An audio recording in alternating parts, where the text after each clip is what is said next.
Si vous nous rejoignez, merci de votre fidélité. Bienvenue, mesdames et messieurs, voici les titres de votre journal. C'est parti pour la 4e édition de la saison touristique, un rendez-vous national qui vise à promouvoir les potentialités dont regorge notre pays. Le Premier ministre a lancé les activités sous le thème Simandou, une mine d'opportunités pour un tourisme durable.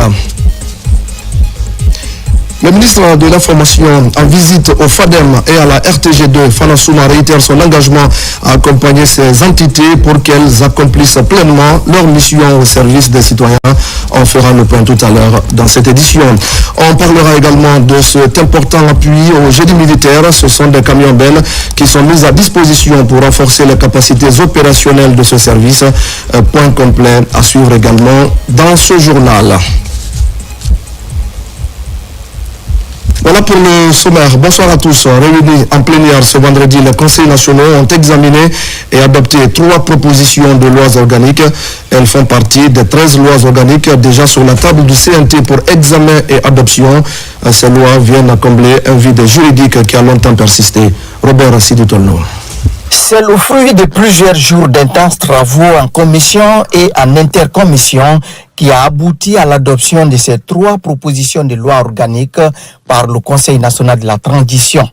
La première est relative au régime juridique des partis politiques et autres organisations à caractère politique. Composée de 58 articles et répartie en 8 chapitres, la loi a été adoptée à la majorité des conseillers nationaux présents en tenant compte de plusieurs innovations et avantages. Qu'est-ce qui est extraordinaire pour quelqu'un qui veut gouverner le pays, avant de créer son parti, de sillonner les préfectures, au moins les communes de Conakry, pour avoir de l'adhésion. On a eu l'opportunité de rationaliser et de reformer l'espace politique. N'ayons pas peur. On a pris notre responsabilité dans la Constitution en optant pour des réformes responsables. La loi organique est une déclinaison de la Constitution. Tout le monde ne peut pas créer des partis politiques. Les partis ne sont pas des cacahuètes, ce ne sont pas des commerces, ce ne sont pas des étalagistes. C'est une institution qui demande un financement, qui demande une vision, qui demande un projet politique, qui demande une philosophie et des hommes de valeur. En termes d'innovation, on note notamment l'encadrement du financement des partis politiques, l'encadrement des mouvements politiques, le renforcement des dispositions relatives aux conditions de création, d'implantation et d'exercice des partis politiques. La seconde proposition de loi organique adoptée en faveur de cette plénière est celle relative aux attributions, composition, organisation et fonctionnement de la Cour constitutionnelle. L'innovation concernant la Cour constitutionnelle porte notamment sur la composition qui est passée de 9 à 11. Le pouvoir de la saisine de la Cour a été élargi aux citoyens à travers les organisations légalement constituées, le renforcement des techniques du contrôle de constitutionnalité, la pluralité des entités de désignation des membres de la Cour, ainsi que l'obligation de la prise en compte du genre dans la désignation des membres. Autre proposition de loi organique adoptée est celle relative aux attributions, organisation et fonctionnement de la Cour suprême. Cette proposition, elle vise surtout à formaliser et moderniser un espace institutionnel essentiel à la vie de la nation. La Cour suprême doit être un lieu sanctuarisé, symbole de la souveraineté et de l'unité de l'État, et un cadre qui garantit le bon fonctionnement des institutions républicaines les plus sensibles. Ce texte poursuit 3 finalités. Définit clairement le statut juridique de la Cour suprême, ses missions, organiser son administration et sa sécurité de manière à concilier ouvertement et efficacement et solennellement ses travaux. Assurer sa protection juridique afin qu'elle demeure un espace neutre, préservé de toute instrumentalisation politique et opérationnelle. La qualité des échanges de cette navette, la proactivité qui a caractérisé la programmation de ces lois est la preuve de votre engagement et de vos soutiens à la vision de notre président, son Excellence Mamadi Doumbouya. Lorsque ces textes ont été proposés au gouvernement et avant même la promulgation de la Constitution, le chef de l'État, lors du Conseil des ministres du 25 septembre, a instruit Monsieur le Premier ministre, chef du gouvernement, de mettre en place un comité de suivi et d'élaboration des lois organiques qui vont être issues de la Constitution. Visiblement satisfait du travail abattu, le président du CNT a salué le sérieux et l'esprit patriotique qui ont caractérisé le travail. Une autre dizaine de propositions de loi organiques sont déjà sur la table du CNT pour examen et adoption les prochains jours. Dans l'actualité également, je le disais tout à l'heure au sommaire, la Guinée ouvre une nouvelle saison touristique. Pour cette édition, c'est la région de Zérékoré qui a retenu pour abriter l'événement porté depuis 4 ans maintenant par l'Office national du tourisme. La saison 2025-2026 a été officiellement lancée samedi au pied de Monimba par le Premier ministre entouré de plusieurs membres du gouvernement. Depuis la région forestière, Djené Diansane revient sur les temps forts de cette journée. Depuis près d'une semaine, tout respire le tourisme en Zérékoré. Pendant une saison, la région sera le cœur battant des activités du secteur du tourisme et de l'hôtellerie en Guinée. Ce samedi, le Premier ministre chef du gouvernement Amadou Riba transmet tout d'abord les messages de paix et d'unité du chef de l'État aux notabilités de Zali et de Lola. La délégation gouvernementale se rend ensuite au pied des monts Lemba qui abritent les festivités du lancement de la saison touristique 2025-2026. La tenue de cette saison touristique va bien au-delà d'un simple rendez-vous festif. Ses paysages verdoyants, sa biodiversité exceptionnelle, ses traditions séculaires, le talent de ses artisans et surtout l'hospitalité légendaire de ses populations. Tout concourt à faire de notre région une destination phare du tourisme guinéen. Par cette vision transversale, le ministère du Tourisme, à travers l'Office national du tourisme, nourrit l'ambition de faire de ce secteur un levier de développement durable, inclusif et territorialement ancré. Cette année, le thème porte sur Simandou, une mine d'opportunités pour un tourisme durable en Guinée. Cette édition marque la montée en puissance d'un secteur qui, pas à pas, prend toute sa place dans le projet de refondation et de renaissance de la Guinée. Chaque édition a raconté une histoire. À Kassa, nous avons célébré notre littoral et notre histoire. À Kindia, nous avons mis en avant la richesse de notre nature et de notre terre. À Dalaba, nous avons redonné vie à nos mémoires et contemplé nos chutes. Et aujourd'hui, ici à Zérékoré, nous plongeons au cœur d'une Guinée verte, spirituelle et profondément authentique. Simandou aujourd'hui n'est pas seulement un projet minier, c'est un patrimoine national, c'est un état d'esprit, c'est un levier structurant qui ouvre la voie à un développement durable des territoires, y compris dans le tourisme. La région de Zérékoré, et tout particulièrement Lola, porte 2 joyaux reconnus. Je veux dire le mont Nimba, point culminant de la Guinée, classé patrimoine de l'UNESCO et réserve biosphère. Également, le massif de Ziama, réserve biosphère, pilier écologique et culturel de notre pays. Le Premier ministre Amadou Riba salue l'ingéniosité et les idées brillantes du département du tourisme pour l'organisation de l'événement. Le président de la République, il y a quelques jours, me disait « On va faire de grandes choses dans ce pays avec l'aide de Dieu. » Et ça ne fait que commencer. Le tourisme, c'est un secteur transversal qui doit montrer que nos infrastructures, notre capacité d'accueillir des gens à nos aérodromes, nos hôtels, nos hôpitaux, nos systèmes éducatifs, tous doivent concourir à ce que le tourisme puisse être développé.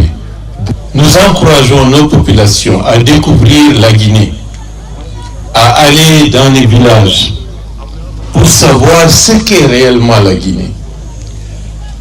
Refusez de vous cantonner à rester dans les capitales comme Conakry. Allez à l'intérieur. Le développement de l'écotourisme, je serai le premier candidat lorsque l'écotourisme de Nimba sera opérationnel. Ziama également. Le chef du gouvernement n'a pas aussi manqué de signifier au ministre du Tourisme et de son équipe que pour les 5 prochaines années, le tourisme doit quitter le stade de parents pauvres pour être un levier sur lequel on peut compter comme contributeur à la croissance économique du pays. Merci à Diana Diassane. Retour à Conakry pour parler de la deuxième journée consacrée à l'évaluation des contrats annuels de performance. Les ministères inscrits à l'ordre du jour ont successivement exposé leur réalisation, les obstacles rencontrés ainsi que leurs priorités pour la poursuite de l'exercice 2025, du plan à l'énergie en passant par l'environnement, les hydrocarbures, l'agriculture ou encore les mines. Le gouvernement entend maintenir la dynamique de performance exigée par le Premier ministre Ousmane Bangoura. Deuxième journée d'évaluation des contrats annuels de performance. Devant la commission d'évaluation, le ministère du Plan et de la coopération internationale a présenté l'état d'avancement de son plan d'action opérationnel 2025. Un bilan marqué par la réalisation des projets clés de planification, de coordination, des appuis extérieurs et de suivi des investissements publics. Sur l'ensemble de nos objectifs, nous avons un niveau de réalisation qui dépasse les 90%. Et nous avons, sous le leadership de M. le ministre du Plan et de la Coopération, réalisé des activités qui n'étaient pas planifiées et qui ont donné de la visibilité à notre ministère en termes de performance. Le ministère de l'Énergie a, pour sa part, exposé les progrès réalisés dans le renforcement de la production, du transport et de la distribution de l'électricité. Nous sommes en train aujourd'hui de développer plusieurs projets, notamment en production. Nous avons Amaria, entre autres, on va citer Amaria en cours de développement, mais aussi des lignes également de transport. Nous parlons également des projets solaires aujourd'hui en cours de développement, mais également les projets de mini-réseau avec l'électrification rurale aujourd'hui, qui font partie aussi de notre package. Devant la commission, les ministères de l'Agriculture et de l'Élevage ont présenté un état d'avancement marqué par des progrès significatifs. La particularité de l'évaluation d'aujourd'hui est que le ministère de l'Agriculture et de l'Élevage faisait un seul ministère avant, qu'on appelait le MAGEL, et aujourd'hui séparé, et donc nous sommes dans une espèce d'extraction des actifs et des passifs de l'élevage du portefeuille de l'agriculture. Donc en gros, il y a eu des avancées et sur les projets et sur les réformes du département. Le ministère de l'Environnement a lui aussi affiché des résultats significatifs. Des actions ont porté sur le financement climatique, la structuration du marché carbone et la mobilisation des ressources internationales. Sur 76 activités incluses dans ce PAO, nous sommes à un taux d'exécution de 87,47% de ces activités. Seules 8 activités non finalisées, je ne dirais pas réalisées, non finalisées, et sont en cours d'exécution. Et nous sommes certains que d'ici fin décembre, ces 8 activités seront exécutées et nous serons à 100% d'exécution de notre PAO. Le ministère des Hydrocarbures a présenté les avancées de son plan d'action opérationnel 2025. Une évaluation qui met en lumière les progrès en cours et les efforts de modernisation des infrastructures du secteur. Dans la réalisation globale des activités, il faut savoir qu'on est à un global de 99%. Et si on fait une décomposition sur les actions à long terme, sur les actions à long terme, le ministère en avait 15 à réaliser sur 3 ans. Sur les 15 à réaliser sur 3 ans, il y a 2 qui étaient dus en 2025 et les 2 ont été réalisés. Ce qui fait un résultat de 33% sur les objectifs à long terme, globalement sur les 3 ans. Et il était dû que 33% cette année, on l'a atteint. Le ministère des Mines a de son côté présenté un état d'avancement marqué par la poursuite des grands chantiers du secteur extractif. Entre l'amélioration du suivi des sociétés minières, l'accélération des progrès d'industrialisation et la gouvernance des ressources naturelles. On est autour de 87% du taux de mise en œuvre des activités, qui est énorme, alors que ça n'a pas été du tout facile. Il y a eu beaucoup de contraintes budgétaires, contraintes liées à beaucoup d'autres facteurs, mais nous avons atteint quand même ce résultat. En ce deuxième jour d'évaluation, la dynamique de performance initiée par le gouvernement se confirme. Les ministères poursuivent la mise en œuvre de leur engagement alors que s'approche l'échéance de clôture des contrats annuels de performance 2025. Le ministre de l'administration du territoire et de la décentralisation était vendredi en déplacement à Kindia. Sur place, le général de 2e section, Ibrahim Khalil Kondé, a regroupé les administrateurs territoriaux des régions de Boké et de Kindia. Ensemble, ils ont discuté de la meilleure façon d'harmoniser les consignes appliquées lors de la présidentielle du 28 décembre prochain. Yaya Silla. Le 28 décembre prochain, les Guinéens seront aux urnes pour élire le président de la République. Une activité citoyenne attendue par tous les Guinéens. Le ministre de l'administration du territoire et de la décentralisation rencontre les administrateurs territoriaux des régions de Boké et de Kindia. Nous avons 9 candidats retenus par la Cour suprême. Le ministère de l'administration du territoire, chargé de l'organisation de ces élections que j'ai charge de diriger aujourd'hui, je me suis donné la peine pour venir conseiller les administrateurs territoriaux pour la neutralité pendant cette élection, la transparence et leur demander de traiter tous les candidats de manière équitable. Respect et neutralité dans le traitement des candidats retenus pour briguer l'élection présidentielle de 2025. Les administrateurs territoriaux ont bien compris le message. Quand les instructions sont données, ce n'est pas à commenter, c'est à appliquer. Donc c'est une volonté de tous les administrateurs territoriaux d'appliquer strictement, je dis bien strictement, toutes les consignes qui ont été données par la hiérarchie. Nous avons reçu des consignes. Ces consignes doivent être respectées. Ces consignes doivent être respectées rigoureusement, avec fermeté d'ailleurs. Mais nous avons tout le respect pour les candidats et tous les candidats sont égaux devant nous. Le ministre de l'administration du territoire et de la décentralisation mettra fin à cette rencontre par la région de Conakry.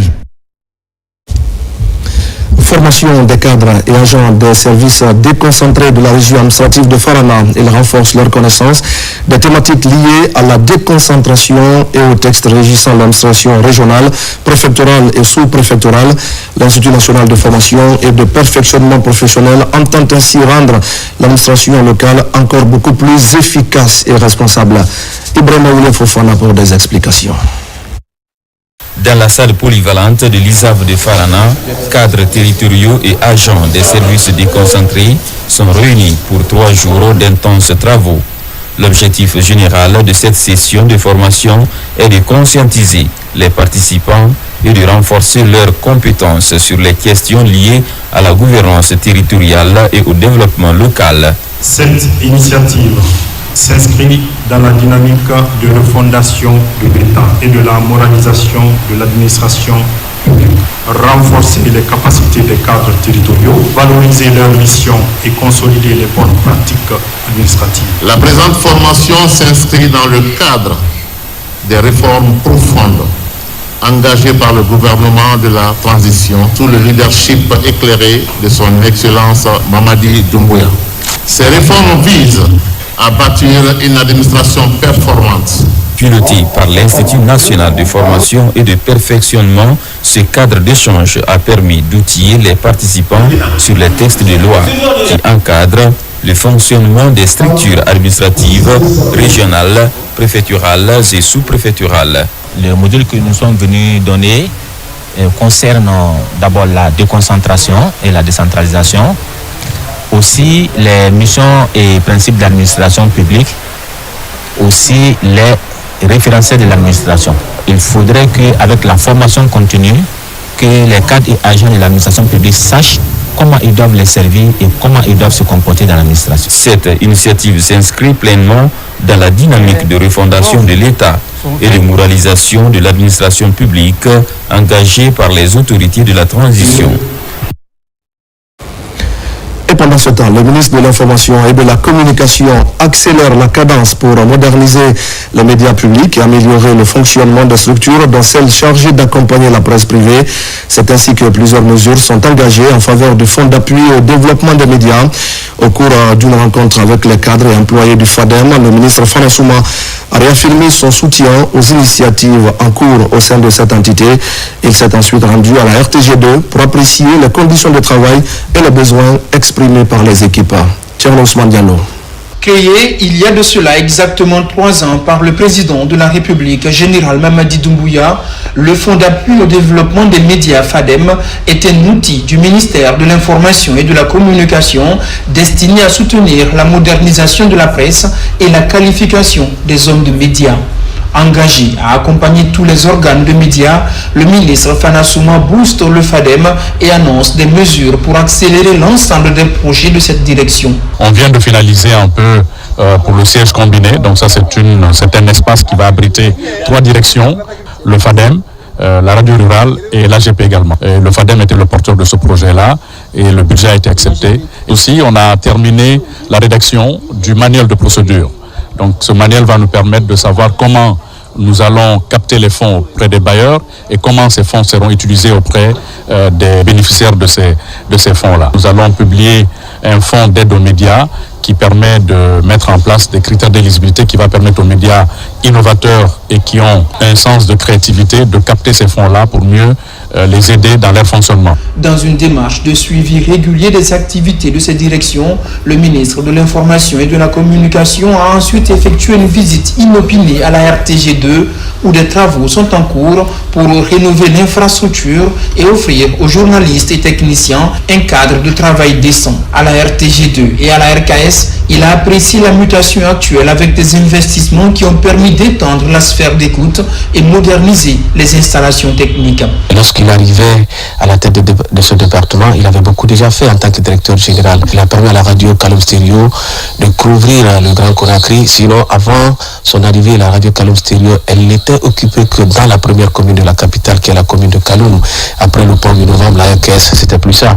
Mais aujourd'hui, nous respirons plein poumon et ça se passe très bien. Quand nous prenons la radio Kaloum Stereo, aujourd'hui nous sommes sur 4 mois, la radio Kaloum Stereo est sur satellite, ce qui veut dire par ricochet que nous sommes très bien suivis. Et quand vous prenez aujourd'hui la télévision, nous sommes dans le bouquet canal. Les promesses que M. le ministre avait tenues, ces promesses sont réalisées et il est en train d'aller encore très vite. Félicitations donc à M. le président de la République, le général Mamadi Doumbouya. Merci à M. le ministre. Attaché au fonctionnement régulier des médias et à la conduite en bon état des différents projets du département, le ministre Fana Souma s'est également rendu au siège du journal Oroya où il a entrepris avec succès la rénovation du bâtiment après de longues années d'attente. Et puis il y a quelques mois, la Guinée célébrait ses femmes et ses hommes de médias à l'occasion d'une nouvelle édition des Media Awards Guinée. Ce jour-là, le Grand Prix de l'homme des médias avait été décerné à Mamadou Lamine Bari de Reflet Guinée, une distinction qui récompense l'engagement constant de notre confrère au service de l'information. La remise officielle du prix vient d'avoir lieu avec à la clé une parcelle et une enveloppe financière. Alpha Isia Gabar. Les Media Awards Guinée, en partenariat avec Amafo Guinée, ont honoré leur engagement envers les professionnels de la presse. Cette année, Mamadou Lamine Bari, journaliste à Reflet Guinée, a remporté le Grand Prix MAC 2025 de l'homme de médias. Il a reçu un chèque de 30 millions de francs guinéens ainsi qu'un site offert à Kakoulimaya dans la préfecture de Koya. Nous sommes aujourd'hui à Koya, dans le district de Costa, vers Waria, pour une remise solennelle. Nous avons fait nos accompagnements et nous avons tenu une promesse. Nous sommes sur les lieux pour respecter cette promesse. Ce matin, je suis réconforté et très, très reconnaissant envers notre partenaire Amafo Guinée, qui depuis des années nous accompagne et accompagne la corporation que nous célébrons. Je veux juste dire que c'est effectif, cette promesse a été tenue. Il a promis une parcelle qui a été aujourd'hui remis au lauréat de la 4e édition de Media Awards Guinée. Très ému, Mamadou Lamine Bari, largement suivi sur les réseaux sociaux, a salué l'initiative des Media Awards Guinée. Merci à Amafo Guinée, merci à Media Awards. Je pense que quand on vous dit que vous êtes élu homme de médias, c'est plus que tout ce qui est derrière. Ce que vous devez retenir, c'est fait. Voilà, on est venu, on a fait la remise de la parcelle. La suite va suivre. Depuis plusieurs années, Media Awards Guinée distingue les acteurs de la presse nationale. Le respect de cet autre engagement vient une fois de plus renforcer la crédibilité du MAG. Autre temps fort de ce journal à Kobaya, c'est un nouveau laboratoire qui vient d'ouvrir ses portes. L'ouverture du laboratoire BioGuinée marque une nouvelle étape dans la modernisation de la biologie médicale dans notre pays, ce qui illustre des mutations du secteur en vue de qualifier davantage le diagnostic de nombreuses maladies. Adiatoubari Ousmane Ouatsissé. La biologie médicale est considérée comme l'une des épines dorsales de la médecine. De plus en plus, le secteur connaît des avancées en termes de modernisation d'infrastructures et d'acquisition des équipements de diagnostic de dernière génération, comme c'est le cas du laboratoire BioGuinée récemment ouvert. Nous avons mis en place l'infrastructure qui répond aux normes internationales. Nous avons des équipements de dernière génération, un personnel qualifié. Ces analyses que les gens envoyaient à l'étranger pour être examinées, nous pouvons maintenant le faire chez nous en Guinée. Donc notre objectif est de collaborer avec tous nos compatriotes afin qu'au lieu de faire un partenariat avec l'étranger, qu'ils acceptent de faire le partenariat avec BioGuinée. La structure dispose de 6 unités d'analyse biomédicale équipées d'automates de dernière génération capables de traiter plusieurs échantillons par jour. Une section complète est dédiée à la biologie moléculaire, domaine devenu essentiel pour le diagnostic rapide des maladies infectieuses et génétiques. Cet appareil est un appareil performant qui fait à la fois l'immunosérologie et la biochimie en même temps. Et il fait plus de 870 tests en 1 heure. Nous aimerions mettre ça à la disposition de la population guinéenne pour mieux prendre en charge leurs maladies. L'établissement annonce un rendu de résultats en 2 à 24 heures pour la majorité des analyses courantes grâce à une automatisation poussée et une digitalisation complète du parcours patient. On est venu ici ce matin pour un examen de la daronne. Elle est déjà à l'intérieur. On a été bien accueillis. L'organisation, tout le monde se comporte bien. Chacun s'occupe de ce qu'il a à faire. Et tout se passe bien. On est content. L'arrivée de BioGuinée répond aux objectifs nationaux visant à renforcer la prévention, améliorer la surveillance des maladies et réduire les délais de prise en charge des patients. Le laboratoire ambitionne par ailleurs de collaborer avec les hôpitaux, les cliniques et les structures publiques pour mieux répondre aux besoins de la population. Les responsables du laboratoire national de contrôle de qualité des médicaments viennent également de recevoir le diplôme et l'attestation d'accréditation des mains de la Direction générale du système ouest-africain d'accréditation. Le professionnalisme de la nouvelle équipe dirigeante a permis de produire des résultats d'essais fiables et conformes aux normes internationales. Mekini Moussa Kamara, Ibrahima Oulin Fofana. Cette accréditation est la reconnaissance internationale de la compétence technique du Laboratoire national de contrôle de qualité des médicaments à produire des résultats d'essais fiables, traçables et conformes aux normes internationales. Depuis l'avènement du 5 septembre 2021, ce gouvernement a pris attache pour la santé de la population guinéenne. Et pour la santé de la population guinéenne, il a mis un comité en place pour lutter contre les faux médicaments et les médicaments falsifiés. Il a mis un comité en place pour chasser tout ce qui faisait la vente illicite des médicaments dans le marché. On a eu à supprimer plus de 635 conteneurs. Nous avons pu éliminer tout ce qui était la vente illicite. Maintenant, on est sur les faux médicaments. L'accréditation est un processus qui est très rigoureux. C'est le témoin de la qualité. C'est le témoin de la fiabilité de tous les tests qui sont réalisés ou de certains tests qui sont réalisés dans ce laboratoire. Aujourd'hui, c'est une reconnaissance sous-régionale, mais aussi internationale des résultats issus de ce laboratoire. Cette direction stratégique du ministère de la Santé reçoit son diplôme et son attestation d'accréditation à l'ISE, IEC. Ce précieux document est délivré par le système ouest-africain d'accréditation. L'impact aujourd'hui de cette accréditation pour le LNCQM, c'est déjà que le système ouest-africain d'accréditation est un organisme régional de l'UEMOA, mais aussi reconnu internationalement. Ce qui veut dire qu'aujourd'hui, lorsque le LNCQM délivre un certificat, un bulletin d'analyse sur des médicaments, ces résultats sont acceptés mondialement. La mission du laboratoire national de contrôle de qualité des médicaments est de garantir la sécurité, l'efficacité et la qualité des produits de santé, notamment en vérifiant leur conformité aux normes et réglementations. Et c'est dans ce contexte que la Guinée s'apprête à accueillir à partir de demain la réunion des directeurs des programmes élargis de vaccination des pays d'Afrique de l'Ouest.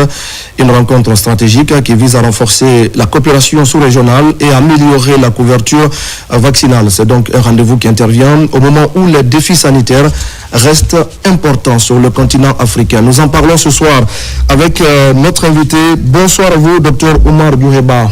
Bonsoir, M. Kamara. Merci d'avoir accepté notre invitation. Vous êtes le ministre de la Santé et de l'Hygiène publique.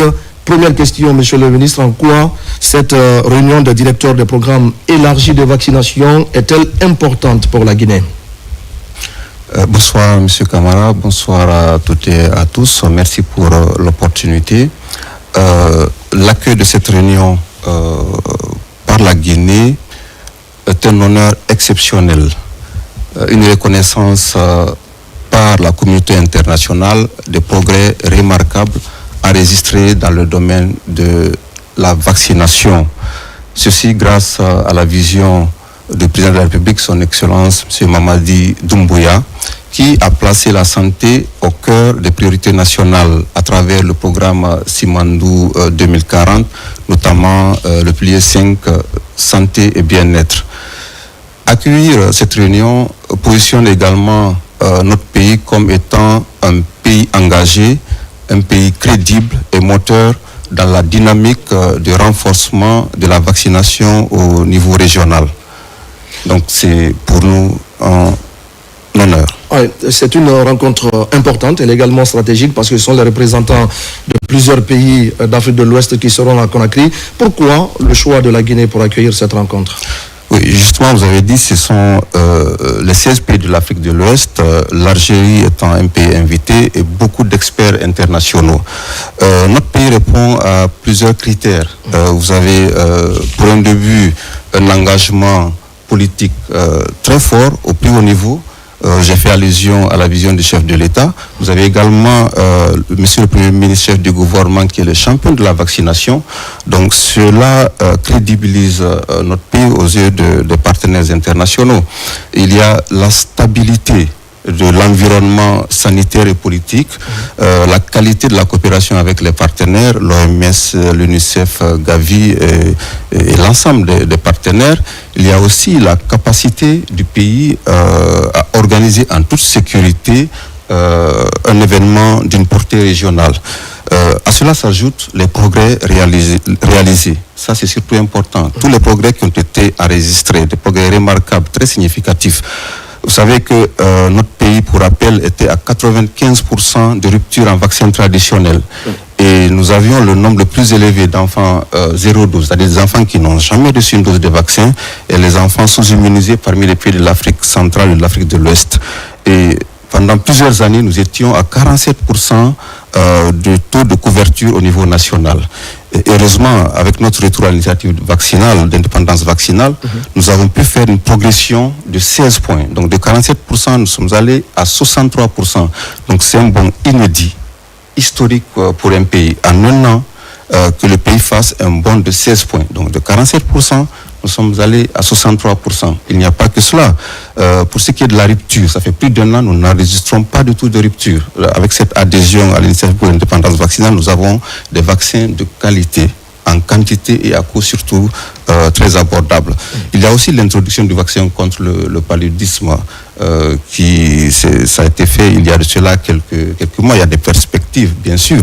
L'acquisition des camions frigorifiques, des véhicules réfrigérés, des réfrigérateurs solaires et l'installation aujourd'hui de 4 chambres froides et nous avons également 12 qui sont en cours d'acquisition parce que tout le pays sera finalement approvisionné en chambres froides, ce qui va faciliter l'approvisionnement des structures sanitaires à la base. Donc, les résultats sont vraiment énormes. Je prends le cas, par exemple, de la poliomyélite. En 2023, nous avions enregistré 74 cas. Et en 2025, 2 cas. 2 cas. Donc, les résultats sont énormes. Ce n'est pas, je peux pas, la liste elle est très longue, mais on peut citer au moins ces résultats-là. Il y a cette crédibilité aux yeux des partenaires internationaux. Oui. Alors, Monsieur le ministre, les travaux vont débuter demain à Conakry. Quels seront les messages, les engagements qui vont être pris en faveur de la promotion de la vaccination en Afrique de l'Ouest? Cette réunion, elle est hautement stratégique. Elle va permettre aux pays qui seront représentés de partager leurs expériences, les bonnes pratiques, d'harmoniser les approches et surtout d'aller vers un engagement très fort en matière de financement durable pour la santé. Et pour la Guinée, ça sera une occasion d'affirmer notre leadership, notre ambition de faire de la vaccination l'un des piliers forts, robustes du système de santé de notre pays. Donc c'est une occasion pour les différents pays d'échanger sur tout ce qui est innovation et surtout par rapport aux perspectives également, de telle sorte qu'il y aura une coopération sous-régionale très renforcée pour faire face aux différentes épidémies qui pourraient surgir. Oui. À quelques heures du lancement des activités, Monsieur le ministre, quel est votre mot de fin, l'appel que vous avez? Peut-être s'il faut, c'est de rappeler que la vaccination est l'un des moyens les plus efficaces pour protéger nos populations, surtout les plus vulnérables, les enfants et les femmes enceintes. Comme l'adage le dit, mieux vaut prévenir que guérir. Et les avantages ne sont pas que sanitaires, ils sont économiques, ils sont sociaux. Et je profite pour saluer l'engagement, l'accompagnement du Premier ministre qui est le champion de la vaccination, remercier les partenaires OMS, Gavi, UNICEF et les représentants de tous les pays présents et surtout souhaiter à ces derniers un excellent séjour sur la terre bénie de Guinée. Je ne saurais terminer sans réexprimer ma profonde gratitude au président de la République, chef de l'État, son Excellence M. Mamadi Doumbouya, pour sa vision, sa détermination, son engagement à refonder le système de santé de notre pays, à protéger les plus vulnérables, les enfants, les femmes enceintes. Je vous remercie. Merci beaucoup à vous, Dr Omar Diouheba, le ministre de la Santé et de l'Hygiène publique, qui était donc avec nous pour parler de cette réunion des directeurs des programmes élargis de vaccination d'Afrique de l'Ouest. Les travaux vont donc débuter demain ici à Conakry. Merci beaucoup à vous, Monsieur le ministre. Merci. Un mot de santé encore. Avec cette réforme majeure dans le secteur, la gestion des structures hospitalières va être réglementée et sera désormais assurée par des professionnels. L'université Gamal Abdel Nasser développe dans ce sens un programme ambitieux et certifiant. La 3e cohorte de cette équipe de cadres vient de recevoir ces certificats, un engagement des autorités pour satisfaire, améliorer les offres de soins aux populations. Mohamed Chérif Kamara.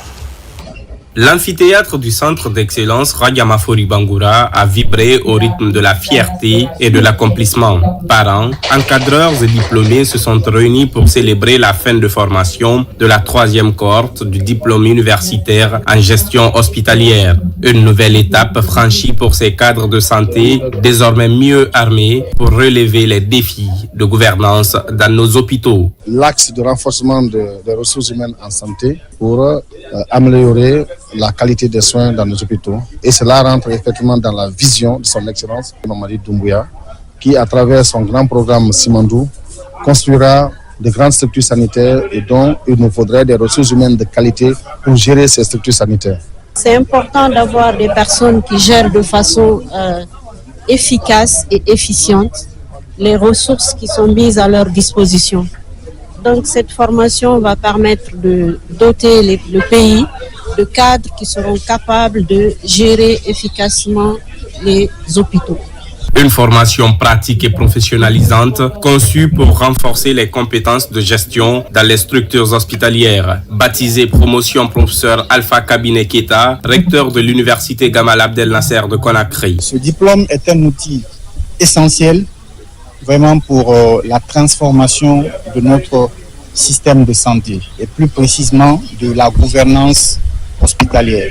Au total, 28 professionnels issus de différentes structures sanitaires du pays ont reçu leur diplôme. Après un parcours de 3 mois axé sur la gestion des ressources humaines, l'administration hospitalière, le leadership et la qualité des soins. La cérémonie s'est achevée par la remise officielle des diplômes, un moment solennel qui consacre l'engagement de ces professionnels.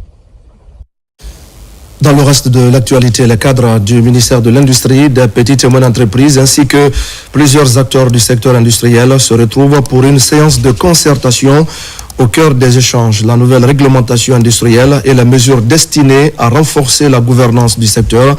La politique nationale de développement industriel, désormais opérationnelle à travers le guichet unique, sert de référence à cette dynamique. Enfin, le point avec Mounir Bari et Abdul Karim Kamara. Pas de répit dans la vulgarisation du décret portant sur la réglementation des activités industrielles. Un texte de plus en plus ventilé aux entreprises industrielles. Ici, les acteurs de type BSC sont en conclave avec le ministère de l'Industrie. Objectif, amener tout le monde au même niveau de compréhension de la nouvelle feuille de route. Alors, on est en train de travailler, on n'a pas de soutien dans ce travail. À l'heure là, on est actuellement content parce qu'il y a les gens qui nous soutiennent, nous donnent des idées pour travailler et nous on est diré dans ça. Les gens ont travaillé dans la pagaille, dans la bouillabaisse depuis tout ce temps, mais aujourd'hui le cas n'est pas là.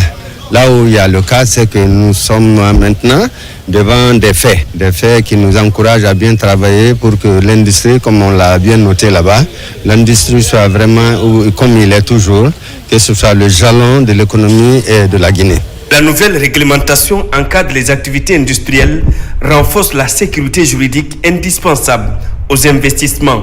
Mais au-delà de la réglementation, cet assainissement du secteur industriel vise à améliorer la qualité des produits dans le cadre de la compétitivité des entreprises. Les mesures d'accompagnement que nous avons au niveau du département, il faut d'abord savoir que nous avons une politique nationale de l'industrie qui est projetée sur 2040 et aujourd'hui qui nous permet de nous en tant que département, de prendre des mesures vraiment efficaces et efficientes.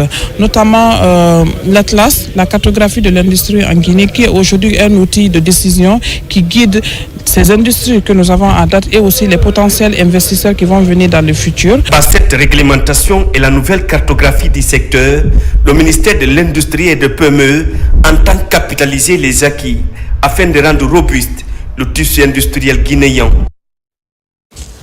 Le processus d'élaboration du cadre stratégique commun 2027-2031 vient de réunir à Conakry le consortium des ONG financé par la Belgique, les représentants de plusieurs ministères ainsi que des partenaires, une plateforme de concertation destinée à consolider la coopération entre la Guinée et la Belgique. Pendant 2 jours donc, les échanges ont porté sur des thématiques prioritaires, notamment les violences basées sur le genre, la santé mentale et l'entrepreneuriat des jeunes. Nabila Moussa Kamara. Les membres du consortium des ONG financés par la Belgique se retrouvent à Conakry pour élaborer le cadre stratégique de la Guinée 2027-2031. Plusieurs thématiques ont été développées, notamment celles liées aux questions des violences basées sur le genre, de la santé mentale et de l'entrepreneuriat jeune. Plusieurs ONG sont là pour participer à l'élaboration de ce programme. Pour nous, c'est une meilleure occasion pour nous réunir ensemble, pour voir les différents, bien analyser le contexte du pays, au-delà de la santé, mais aussi l'éducation et sécurité et autres. Nous sommes vraiment convaincus que les 5 prochaines années, que les questions relatives à ces 2 thématiques seront vraiment prises en compte pour que les questions du genre et celles relatives à l'inclusion sociale soient examinées.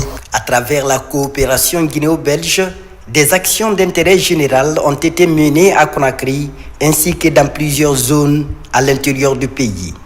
Le consortium et ses partenaires multiplient les efforts pour pouvoir intensifier les actions dans les zones d'intervention.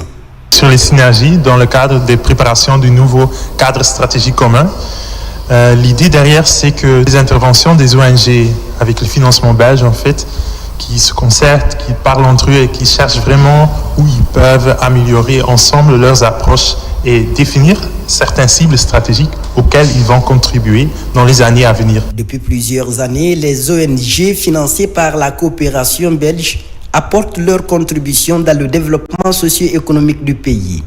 De nouvelles perspectives sont définies en vue de continuer à mieux servir les communautés. Et puis c'était jour de vote ce dimanche en Guinée-Bissau. Les électeurs étaient appelés aux urnes pour la présidentielle et pour les parlementaires. La CEDEAO a déployé plusieurs observateurs dans le pays. À Bissau, la capitale, le chef de la mission d'observation a sillonné plusieurs centres de vote pour s'assurer du bon déroulement du scrutin. Explication avec nos envoyés spéciaux sur place, Adama Mohamed Keïta et Mohamed Touré. À Bissau, la mission d'observation électorale de la CEDEAO poursuit son travail de terrain. Ce matin, le chef de la mission des observateurs, accompagné de plusieurs membres de son équipe, a sillonné différents bureaux de vote de la capitale pour apprécier le déroulement du scrutin. Dès les premières heures, la délégation s'est rendue dans plusieurs centres, notamment à l'école Patrice Lumumba. Objectif, vérifier l'ouverture des bureaux de vote, la disponibilité du matériel électoral et le respect des procédures établies. Nous sommes sur le terrain pour observer le déroulement de l'élection dans les bureaux de vote. Il faut dire que le scrutin est transparent et se passe bien pour le moment. Nous observons tout le processus jusqu'à la fin du scrutin.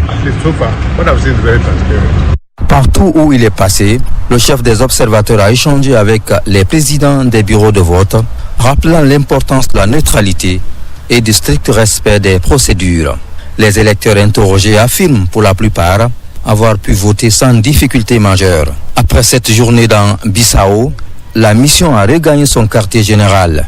Une réunion de coordination s'y est tenue la veille, l'occasion pour les observateurs de partager leurs premières impressions et d'harmoniser leurs méthodes de suivi pour le reste de la journée. La mission de la CEDEAO affirme maintenir sa vigilance jusqu'à la fermeture des bureaux afin de garantir un scrutin crédible, apaisé et transparent.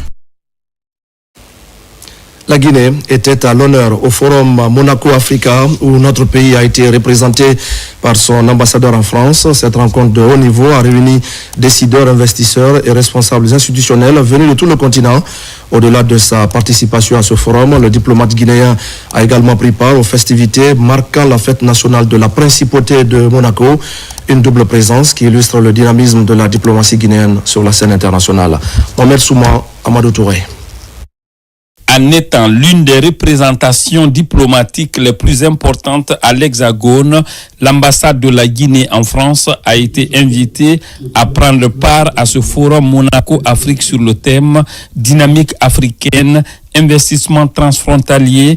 Une occasion pour le diplomate guinéen Sékou Sylla de saluer l'excellence des coopérations entre la principauté de Monaco et son pays d'une part et de l'autre, magnifier le rôle de la diaspora dans le développement du continent et surtout de la Guinée, dont l'apport au pays est estimé à plus d'1,5 milliard de dollars, soit 10% du PIB de la Guinée. En Guinée, mon pays, plus de 40% de la population a moins de 15 ans et l'âge médian est de 19 ans, ce qui constitue une force humaine considérable pour l'innovation, l'entrepreneuriat et la transformation économique. Les envois de fonds de la diaspora africaine ont atteint plus de 100 milliards de dollars, donc environ 1,5 milliard pour la République de Guinée.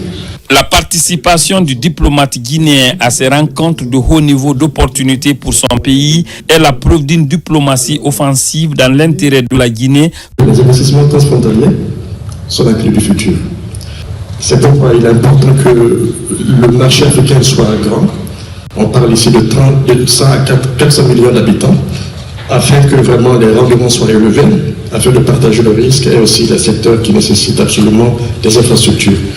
Juste après cette rencontre de haut niveau en termes d'opportunités de coopération économique, l'ambassadeur de la Guinée en France a pris part à la célébration de la fête nationale de la principauté de Monaco sur invitation du gouvernement princier et conformément aux instructions de son Altesse le Prince Albert II de Monaco. Retour en Guinée pour parler développement communautaire. À Télémélé, les communes rurales de Missira et Koba peuvent désormais se frotter les mains. La société Misra Supply, qui opère dans la zone, vient de procéder au paiement de la taxe superficiaire, plus de 80 millions de francs guinéens pour accompagner les initiatives locales de construction d'infrastructures et de mieux-être social. Mamadi Ternakami Secours. À Télémélé, le geste sonne comme une bouffée d'oxygène pour les communes rurales de Missira et de Koba. La société minière Missira Supply procède au paiement de la taxe superficiaire au titre de l'exercice 2025. Le montant total versé s'élève à plus de 80 millions de francs guinéens. Une enveloppe répartie entre les deux communes rurales dans le but d'aider les communautés à initier des actions de développement dans les zones. Nous espérons pouvoir les accompagner encore et à l'avenir dans la mise en œuvre de leurs projets et travailler main en main pour le développement des communautés impactées par nos projets. Donc le chèque vise à soutenir les activités en lien à la mise en œuvre du plan de développement local de la communauté. La remise officielle des chèques s'est déroulée en présence des autorités préfectorales, sous-préfectorales et des représentants des collectivités locales. Le délégué du ministère des Mines ainsi que le conseiller juridique de l'entreprise ont également supervisé la cérémonie. Je vous rassure ici, au nom des communautés qui ont bénéficiaires aujourd'hui, que nous allons envoyer ces fonds dans les bonnes directives bien indiquées par la loi, c'est-à-dire à l'investissement pour l'intérêt des communautés. Utiliser ces fonds comme ça se doit, pour éviter tout problème au niveau des communautés. Parce que si ces taxes ne sont pas utilisées comme ça se doit, ça crée des problèmes au niveau communautaire et même à mon niveau aussi parfois parce que je suis souvent convoqué quand il y a des problèmes au niveau des sociétés. Depuis son implantation à Télémélé, Misra Supply est perçu comme un catalyseur de développement. Cette nouvelle contribution vient renforcer davantage les attentes des populations en matière d'infrastructure et de mieux-être social. Créé en 2014 aux États-Unis d'Amérique, l'ONG Les Frères Unis de Guinée œuvre à améliorer les conditions d'apprentissage des enfants défavorisés. Cette année, l'ONG a choisi de soutenir Conakry Resilience School afin d'aider les parents à offrir une éducation de qualité à leurs enfants. Grâce à des critères de sélection précis et un engagement constant, l'organisation entend poursuivre ses actions en faveur de tous les élèves du pays. Cheikh Sanoussi Sankon. Créée en 2014, l'ONG Les Frères Unis de Guinée, basée aux États-Unis et regroupant des Guinéens, soutient depuis plusieurs années des écoles afin d'assurer une meilleure prise en charge des enfants défavorisés. Cette année, son choix s'est porté sur Conakry Resilience School dans le but d'aider les parents à offrir une éducation de qualité à leurs enfants. Notre ONG est une ONG apolitique consacrée à l'éducation des enfants de façon gratuite, des enfants défavorisés, issus des familles relativement modestes. L'ONG s'appuie sur des critères spécifiques pour sélectionner les écoles et les bénéficiaires, garantissant ainsi une prise en charge équitable et adaptée aux besoins des élèves. Les critères reposent sur la situation financière des familles, mais aussi qu'il faut que l'enfant soit performant à l'école, puisque là, on aura à suivre l'enfant, c'est-à-dire les évaluations que l'école va faire. Nous serons là pour veiller sur l'enfant. On appelle toutes les personnes de bonne volonté à se joindre à nous pour qu'on puisse vraiment vulgariser cette ONG-là et prendre en charge des milliers d'enfants pour que tout le monde ait accès à l'éducation, à l'enseignement de qualité. Le directeur général de Conakry Resilience School a exprimé sa profonde gratitude envers les bienfaiteurs pour avoir choisi leur établissement et pour leur engagement en faveur des enfants. Je ne peux que me réjouir. Et vous-même, vous avez constaté à travers toute la salle, la joie dans la salle, la joie dans les yeux des enfants, des parents et des élèves qui étaient là. Pour promouvoir l'éducation et le bien-être des élèves, l'ONG Les Frères Unis de Guinée entend pérenniser cette initiative, offrant à tous les enfants de Guinée sans distinction de meilleures chances de réussite scolaire. Je le dis également au sommaire de ce journal, des camions bennes viennent renforcer le parc du bataillon du génie militaire. Le directeur général du train et garage des forces armées guinéennes vient de remettre les clés et les carnets de bord au chef d'état-major de l'armée de terre, une dotation destinée à accroître les capacités opérationnelles de cette unité. Lieutenant Lamine Sana Kamara, correspondant de la presse militaire.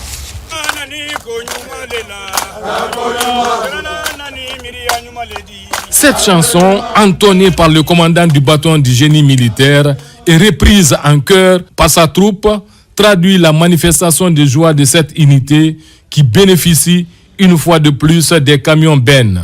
Un geste des autorités militaires visant à améliorer les capacités opérationnelles du génie. Ces 4 camions bennes s'inscrivent dans le cadre de renforcement des capacités opérationnelles du BZM sur les sentiers et partout là où le besoin sera. Mais ce bordereau est accompagné par un carnet de bord. Ce carnet de bord, c'est le suivi pour les entretiens, pour chaque engin. Tout est mentionné dedans. Les commandants d'unité, les chefs de garage, les conducteurs, chacun doit prendre connaissance de ce carnet de bord. Actif sur tous les fronts pour apporter assistance et contribuer à l'édification de la nation guinéenne, surtout ces derniers temps, dans le cadre de la gestion de l'éboulement de Manéa. Le bataillon du génie militaire joue pleinement son rôle régalien au sein des forces armées. L'obtention de ces camions bennes marque une autre preuve de dynamisme dans l'amélioration des conditions de travail du génie militaire, afin de contribuer efficacement au développement socio-économique de notre pays. L'octroi de ces engins au bataillon du génie militaire est l'expression éloquente de la volonté des autorités militaires à bâtir un génie militaire plus aguerri, professionnel, compétent et compétitif dans le domaine de la construction des infrastructures. Cette dotation s'inscrit dans la dynamique constante de Monsieur le Président de la République, chef de l'État, chef suprême des armées, et aussi de Monsieur le ministre de la Défense nationale et du chef d'état-major général des armées, visant à renforcer les capacités opérationnelles de nos unités et à moderniser progressivement les moyens techniques de l'armée de terre. Le génie militaire, c'est l'unité qui ouvre les voies, aménage les itinéraires, rétablit les communications, construit les infrastructures essentielles et apporte un appui déterminant dans les opérations comme dans les actions civilo-militaires. La modernisation, la professionnalisation, la formation et l'équipement des forces armées guinéennes sont les préoccupations majeures de la hiérarchie militaire. C'est pourquoi de grandes réformes s'opèrent au sein de l'armée depuis la prise de responsabilité du CNRD le 5 septembre 2021. Les journalistes sportifs de la région de Bokeh renforcent également leurs compétences. Ils ont été édifiés récemment sur les techniques de commentaire de match ainsi que sur quelques règles de jeu.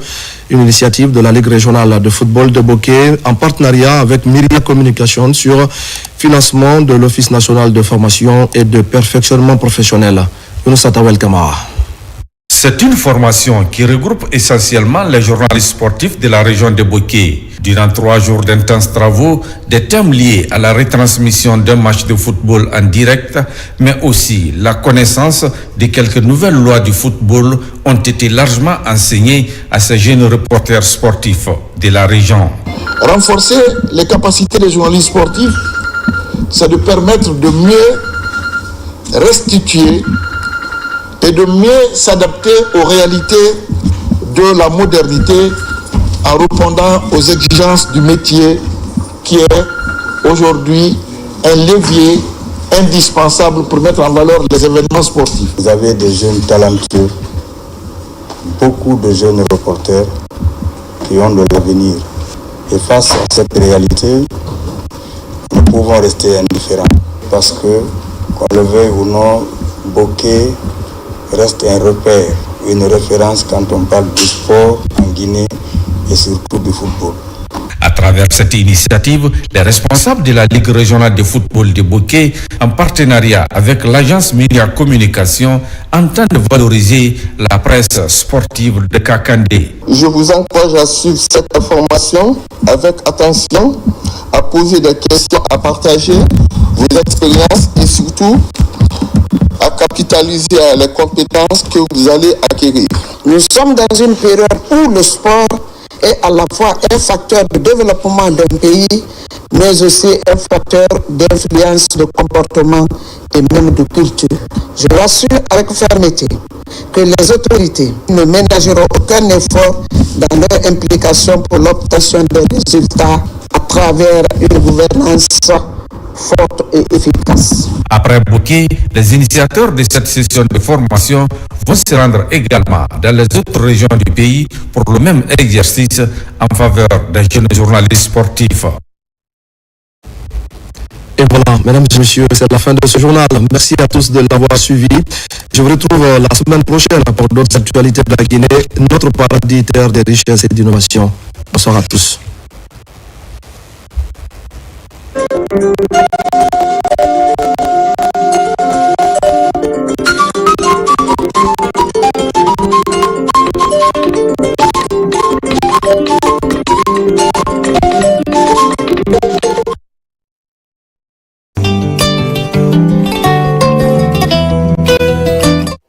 Terani mboko bila Ababo bila Adina adi adi adi adi bori bori bori bori adi adi adi adi adi bori bori bori. Officiellement lancé le 7 novembre 2025 à Conakry sous la haute présidence du ministre secrétaire général de la présidence, le général Amara Kamara, et le président du comité stratégique de Simandou, ministre directeur du cabinet de la présidence, Djiba Diakité, la biennale de Guinée a pris fin ce week-end. L'événement s'est clôturé en apothéose sur l'esplanade du Palais du Peuple avec un concert géant réunissant une constellation d'artistes venus de Guinée, de la sous-région et d'autres horizons. Pendant plusieurs jours, la capitale guinéenne s'est transformée en véritable sanctuaire de création, vibrant au rythme des arts plastiques, de la musique et de la danse, du théâtre et de la mode. Cette première édition de la Big Hip a mis à l'artiste, leur offrant une plateforme pour célébrer l'identité guinéenne et africaine sous toutes